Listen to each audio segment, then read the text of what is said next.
that my young brother, Eugene, was not in prison, but there were good reasons.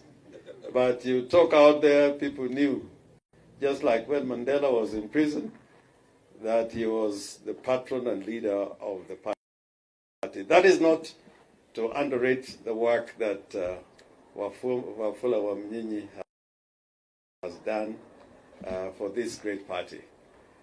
And today, I know Wamala is going to sit as a matter of right next to Raila Amolo Odinga, next to Kalonzo Musyoka, next to Martha Karua,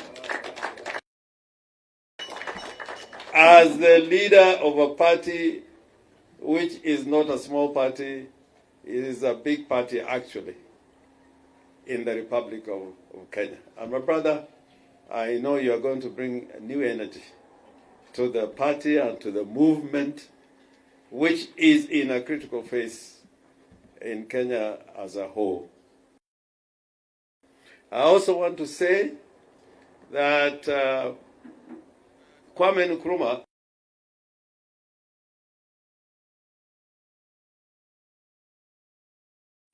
who was a statesman and president of Ghana for some time, but he also a great writer and thinker and author.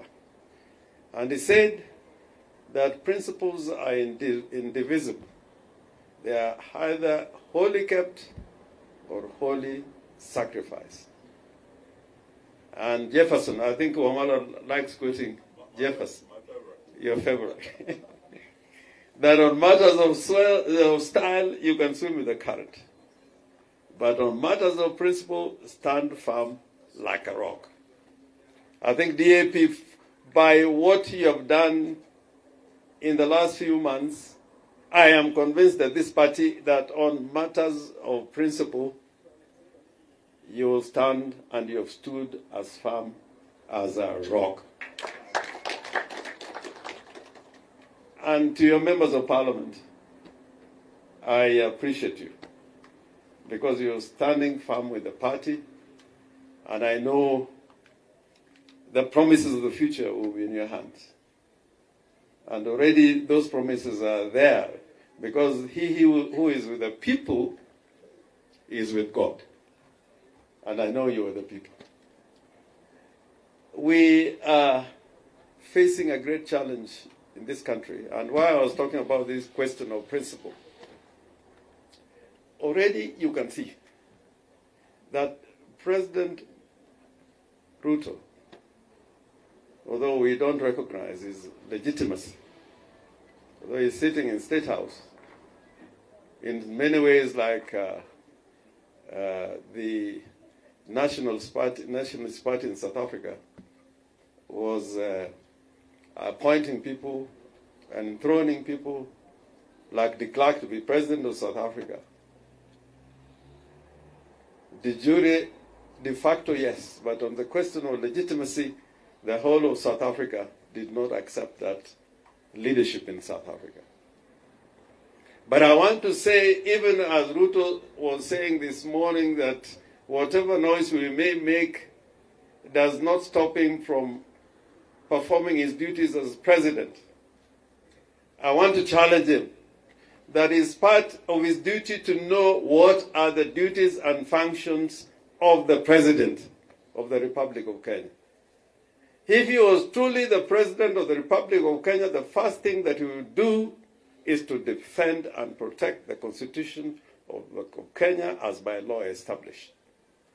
The Constitution of Kenya defines Kenya in Article 2, Article 4, Sub-Article 2, that Kenya is a multi-party democratic state. That is the principle which is enunciated in the Constitution of Kenya. Today, the president is acting as if that principle was just there for cosmetics because it's killing political parties.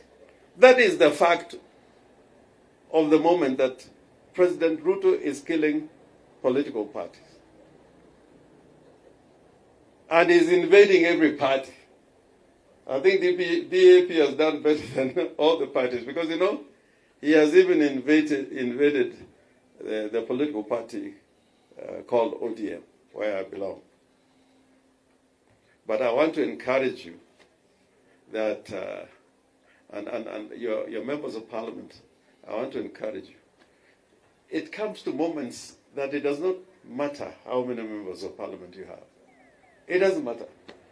We were in parliament when Kanu was a ruling party, a one-party state, which was a de facto one-party state, and it became a de jure one-party state.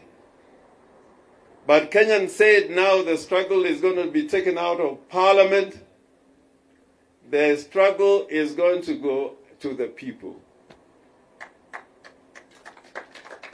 And we said that we are going to use extra parliamentary means to make sure that we wipe out the one-party state. And therefore, I urge you, even as your members of parliament, that the struggle now out there is with the people. Let's go to the people. Let's reach out to the people and work with the people. And we can never be wrong. It is only one thing that we must do. We must define the tools and the weapons that we're going to use to overcome this dictatorship. And I know it can be done. If Moi, with all the cohesive powers of the state, and I remember that Moi's powers were close to that tyrant in Central African Republic who made himself an emperor, Bokassa. He lived a life of ignominy in France when he could not pay even for his electricity in his castle in France. I want to say that the leadership that is going to emerge out of the political movement as a meal with people like Wamalwa, with like Raila Amolo Odinga, Kalonzo Musyoka, Martha Karua, with the foot soldiers, including Wamunyinyi, no tear gas is going to stop us. I can assure you. And in as much as I'm in Siaya as a governor, when it comes to fighting for change and for prosperity of this nation, we owe it to the people to join in this struggle to take our country back from these dictators. Ruto, sometimes when I remember Ruto, I think of Moi, because I think one is the child of the other and one is the father of the other. One of the things that, again, he has forgotten is the Constitution says that counties should share revenue collected on a formula which is set up in law and the Constitution. And as the party leader said, since October last year, no county has received any exchequer releases, remittances, because the country is broke. The country is broke. They have no money to send to the counties. So there's a violation on his part of the Constitution, because the Constitution says those remittances must be, they are time-bound. Now, we can